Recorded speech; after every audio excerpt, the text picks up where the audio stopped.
Hello friends, இன்னைக்கு இந்த வீடியோவில் ஒரு முக்கியமான ஜோதிட தாள்களையும் ஒரு அதிரடியான ஆன்மீக பரிகாரத்தையும் பார்க்க போகிறோம்.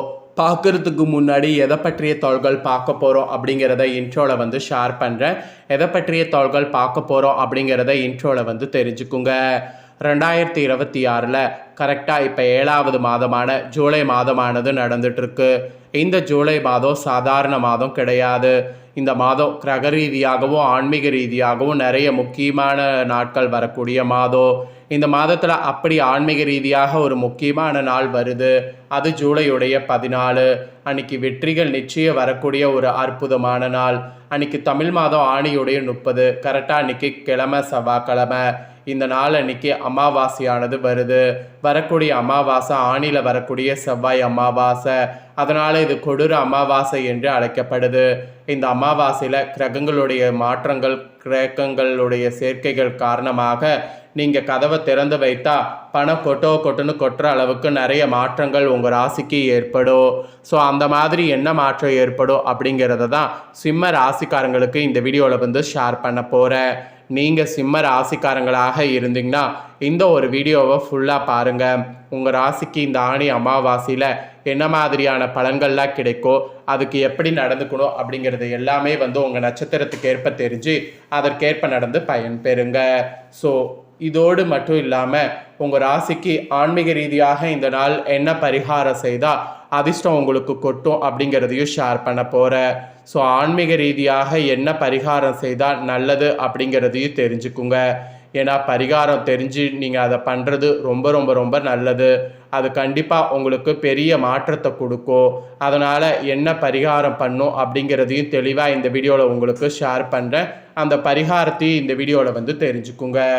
சரி, ஆணி அமாவாசை முன்னோர்களை வழிபாடு செய்யறதுக்கு நாள் தானே, இதில் என்ன பரிகாரம் செய்ய சொல்கிறேன் அப்படின்ட்டு நீங்கள் நிறைய பேர் கேட்கலாம். ஸோ அமாவாசைங்கிறது முன்னோர்களை வழிபாடு செய்கிறதுக்கு மட்டும் இல்லாமல் இந்த மாதிரி பரிகாரம் செய்கிறதுக்கும் ரொம்ப உகந்த நாள். நிறைய பேருக்கு அது தெரியாமல் இருக்கிறதுனால தான் இந்த நாளை சாதாரண நாளுன்னு சொல்லி கடந்துடுறோம். ஆனால் இனி அந்த மாதிரி இருக்கக்கூடாது. ஆணி அமாவாசையில் முறையாக பரிகாரமும் செய்தால் நல்லது நடக்கும். அதன்படி சிம்ம ராசிக்காரங்க ஆணி அமாவாசையில் மாலையில் இந்த 3 பொருட்களை ஒன்றாக பூஜையில் வைத்து அதுக்கப்புறம் தண்ணீரில் கரைத்த உப்பு போல் உங்கள் கடன் பிரச்சனை அனைத்தும் காணாமல் போகக்கூடிய ஒரு பரிகாரம். ஸோ இந்த பரிகாரம் எப்படி செய்யணும், என்ன மாதிரி செய்யணும் அப்படிங்கிறத சொல்கிறேன். சிம்ம ராசிக்காரங்க முதல்ல பரிகாரத்தை முழு நம்பிக்கையோடு செய்து பலன் பெறுங்க. அதுக்கப்புறமேட்டு உங்களுக்கான பலன்களை பார்க்கலாம். ஃபஸ்ட்டு பரிகாரம் பார்க்கலாமா? வாங்க. வரக்கூடிய செவ்வாய்க்கிழமை 14/7/2026 ஆணி அமாவாசை வர இருக்கு. இந்த அமாவாசை மிக மிக சிறப்பு வாய்ந்த நாளாக சொல்லப்படுது. இந்த தினம் முன்னோர்களுக்கு செய்ய வேண்டிய திதி தர்ப்பண காரியங்கள் முறையாக செய்து விடுங்க. அது மட்டும் இல்லாமல் அமாவாசைன்று செய்யக்கூடிய குலதெய்வ வழிபாடு நமக்கு நிறைவான முழு பலனும் கொடுக்கும். அதே போல் அமாவாசை பிறக்கக்கூடிய சரியான நேரம் என்ன, உங்களுடைய வீட்டில் அமாவாசைன்று பூஜையில் முன்னோர்களுக்கான வழிபாட்டை எந்த நேரத்தில் செய்ய வேண்டும், அது மட்டும் இல்லாமல் கோடான கோடி கடனை கூட அடைப்பதற்கு ஒரு எளிமையான தாந்திரிக பரிகாரம் என்ன அப்படிங்கிறது எல்லாமே உங்களுக்கு இதில் சொல்ல போகிறேன். அதை எல்லாமே இந்த வீடியோவில் தெரிஞ்சுக்குங்க.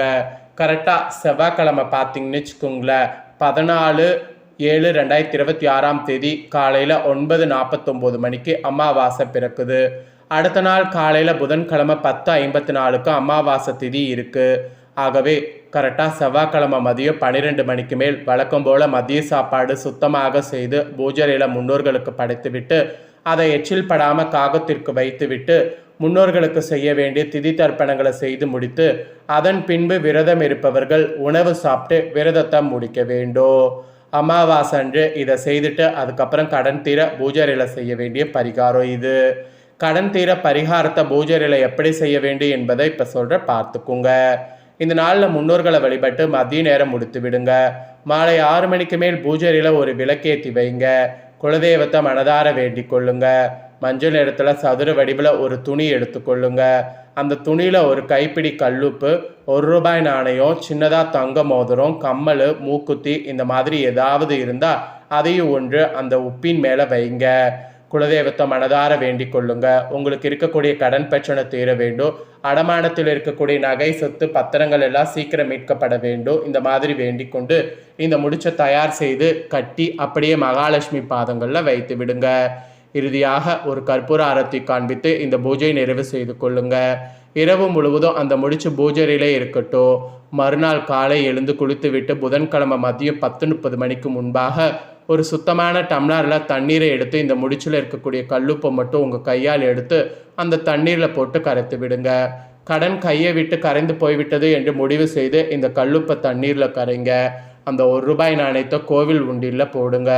தங்கத்தை எடுத்து நீங்கள் வழக்கம் போல் பீரோவில் வைங்க. அல்லது போடக்கூடிய தங்கமாக இருந்தால் நீங்கள் அணிந்து கொள்ளுங்க. அமாவாசை திதியில் இந்த வழிபாட்டை முழு நம்பிக்கையோடு சிம்ம ராசிக்காரங்க செய்திங்கன்னா உங்கள் கையில் எடுத்து கல்லுப்பு தண்ணீரில் கரைகிறது அல்லவா, கையில் இருந்த கல்லுப்பு கண்ணுக்கு தெரியாமல் காணாமல் போய்விடுது அல்லவா, அதே போல தான் உங்களுடைய கடனும் உங்களை விட்டு காணாமல் போய்விடும். கஷ்டமே இல்லாமல் கடன் சுமையெல்லாம் இறக்கி வைத்து விடுவீங்க. கடனெல்லாம் திருப்பி அடைத்து விடுவீங்க. அந்த அளவுக்கு சக்தி வாய்ந்த பரிகாரம் தான் இது. இதில் நம்பிக்கை ரொம்ப ரொம்ப முக்கியம். ஆகவே முழு நம்பிக்கையோடு இந்த பரிகாரத்தை செய்து சிம்ம ராசிக்காரங்க பலன் பெறுங்க. அதை தான் இந்த வீடியோவில் உங்களுக்கு சொல்ல வர. எந்த அளவுக்கு இது நீங்கள் நம்பிக்கையோடு பண்ணுறீங்களோ அந்த அளவுக்கு உங்களுக்கு உடனடியாக பலன் கிடைக்கும். அதனால் சிம்ம ராசிக்காரங்க உடனடியாக பலன் கிடைக்க நம்பிக்கை ரொம்ப முக்கியம். ஸோ நம்பிக்கை போட்டு பண்ணுங்க. இப்போ நெக்ஸ்ட்டு உங்களுக்கு பரிகாரம் பார்த்துருப்பீங்க. இப்போ நெக்ஸ்ட்டு பலன்களை உங்களுக்கு பார்க்கலாம். சிம்ம ராசிக்காரங்க உங்களுக்கு என்ன மாதிரியான பலன் கிடைக்கும் அப்படிங்கிறத தெளிவாக உங்களுக்கு ஷேர் பண்ணுறேன். வாங்க பார்ப்பீங்க.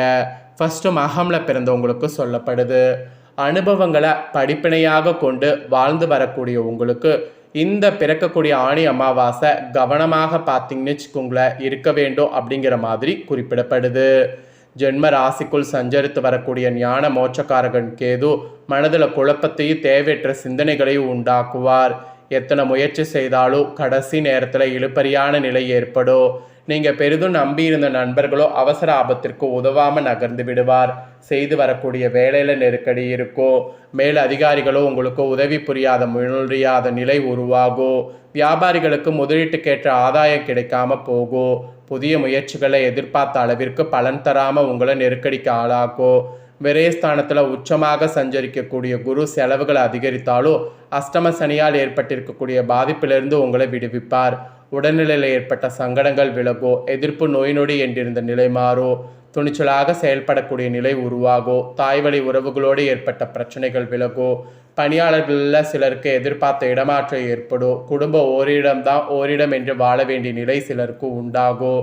பெண்கள் இந்த நேரத்தில் குடும்பத்தினர் ஆலோசனை ஏற்று செயல்படுவது நன்மையாகும். புதிய நட்புகளிடம் ஓரடி விலகி இருப்பதால் சங்கடங்கள் ஏற்படாமல் போகும். விவசாயிகளுக்கு புதிய அனுபவம் கிடைக்கும். மாணவர்கள் படிப்பில் கூடுதல் கவனம் செலுத்துவது அவசியம். நெக்ஸ்ட் பூரமில் பிறந்த சிம்ம ராசிக்கு குறிப்பிடப்படுது. செல்வம் செல்வாக்கோடு வாழ வேண்டும் என்ற எண்ணம் கொண்டவங்களுக்கு இந்த ஆணி அமாவாசை பிறக்கும் போது நன்மையாக இருக்கும். அதிர்ஷ்டக்காரகன் சுக்கரன் சஞ்சாரம் இந்த அமாவாசை முழுவதும் சாதகமாக இருப்பதால் எதிர்பார்த்த வருமானம் வரும். குடும்பத்தில் இருந்த நெருக்கடிகள் விலகும். புதிய வாகனம் வாங்கக்கூடிய முயற்சி வெற்றியாகும். செய்து வரக்கூடிய தொழில் லாபம் தரும். பொன் பொருள் சேரும். கணவன் மனைவிக்குள் ஏற்பட்ட பிரச்சனை விலகும். கணவரின் உடல்நிலையை எண்ணி சங்கடப்பட்டு வந்த பெண்களுக்கு மனதில் நிம்மதி ஏற்படும். தாலி பலம் பெறும். உத்தியோகத்தில் இருப்பவர்களுக்கு எதிர்பார்த்த இடமாற்றம் பதவி உயர்வு கிடைக்கும். புதிய தொழில் தொடங்கக்கூடிய முயற்சி வெற்றியாகும். வரவேண்டிய பணம் வரும். உங்கள் லாபாதிபதி புதன் இந்த அமாவாசையில் வக்ரம் அடைந்திருப்பதால் புதிய முயற்சிகளில் நிதானம் காப்பது நன்மையாகும். அதுவும் இந்த அமாவாசையில் புதனால் எடுத்த வேலைகள் லாபம் தரும். புதிய இடம் வீடு வாங்க மேற்கொண்ட முயற்சி வெற்றியாகும். கலைஞர்களுக்கும் வியாபாரிகளுக்கும் எதிர்பார்த்த ஒப்பந்தங்கள் கூட கிடைக்குங்க. நெக்ஸ்ட்டு உத்திரம் 1ஆம் பாதத்தில் பிறந்த சிம்ம ராசிக்கு குறிப்பிடப்படுது. முன்னேற்றத்தை நோக்கி நடைபோட்டு வரக்கூடிய உங்களுக்கு இந்த பிறக்கக்கூடிய ஆணி அமாவாசை அதிர்ஷ்டமாக இருக்கும். உங்கள் ராசிநாதன் சூரியன் லாபஸ்தானத்தில் சஞ்சரிப்பதால் இதுவரை இருந்த நெருக்கடிகள் விலகும். தொழிலில் ஏற்பட்ட தடைகள் நீங்கும். புதிய தொழில் தொடங்கக்கூடிய முயற்சி வெற்றியாகும். அரசு வழி வேலைகள் லாபம் தரும். அரசியல்வாதிகள் செல்வாக்கு உயரும். வெளிநாடு செல்வத்திற்காக எதிர்பார்த்த அனுமதி கிடைக்கும். வெளிநாட்டில் வசிப்பவர்களுக்கு ஏற்பட்ட நெருக்கடிகள் நீங்கும். சிலருக்கு நிரந்தர குடியுரிமை என்ற கனவு நனவாகும். பெரியோர் ஆதரவு கிடைத்து முன்னேற்ற பாதையில் நடைபோடுவீங்க. உத்தியோகத்தில் இருப்பவர்களுக்கு ஏற்பட்ட தொல்லைகள் பிரச்சனைகள் முடிவிற்கு வரும். மெமோ இடைநீக்கம் இந்த மாதிரி சங்கடங்களை அனுபவித்து சோர்ந்து போனவர்களுக்கு அவற்றிலிருந்து மாற்றம் ஏற்படும். இதெல்லாம் தான் உங்கள் நட்சத்திரத்துக்கு பலன்கள். ஸோ சிம்ம ராசிக்காரங்களுக்கு இந்த அமாவாசையில் என்ன மாதிரியான பலன்கள் கிடைக்கும் அப்படிங்கிறத நட்சத்திரத்துக்கு ஏற்ப ஷேர் பண்ணிவிட்டேன். இதற்கேற்ப நடந்து பலன் பெறுங்க. இதை உங்கள் ஃப்ரெண்ட்ஸ் ஃபேமிலிக்கும் லைக் பண்ணி ஷேர் பண்ணுங்கள். அவங்களும் பார்த்து பயன்பெறட்டும். இதே போல் புதிய தகவல்களை தெரிந்து கொள்ள சேனலை சப்ஸ்கிரைப் பண்ணுங்கள். கூட பெல் பண்ண ப்ரெஸ் பண்ணுங்கள். நெக்ஸ்ட்டு வேறு ஒரு வீடியோவில் உங்களை சந்திக்கிறேன்.